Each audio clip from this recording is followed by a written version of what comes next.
TSC ত্রাণের টাকা ব্যাংকে কেন এ নিয়ে প্রশ্ন উঠেছে জনমনে। অনেকেই তাদের কষ্টের টাকা দান করেছিল বন্যায় কবলিত মানুষদের সহযোগিতায়। বন্যায় ক্ষতিগ্রস্ত 11টি জেলার মানুষের জন্য টিএসসিতে গত 22শে আগস্ট গণত্রাণ কর্মসূচি শুরু করেছিল বৈষম্য বিরোধী ছাত্র আন্দোলন। পরবর্তী 2 সপ্তাহে ওই তহবিলে প্রায় 11,10,00,000 টাকা জমা পড়েছিল। এর মধ্যে থেকে এখন পর্যন্ত বন্যার্তদের সহায়তায় খরচ হয়েছে প্রায় 1,75,00,000 টাকা। অবশিষ্ট প্রায় 9,35,00,000 টাকা ব্যাংকে জমা রাখা হয়েছে বলে জানিয়েছে বৈষম্য বিরোধী ছাত্র আন্দোলনের নেতারা।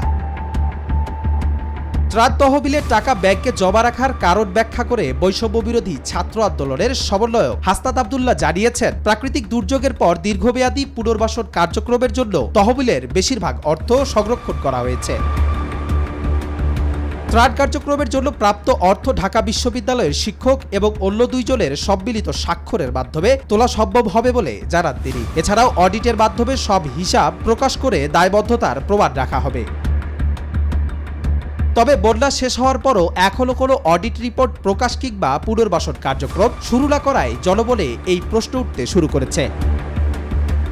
কবির চৌধুরী জয়, মাই টিভি, ঢাকা।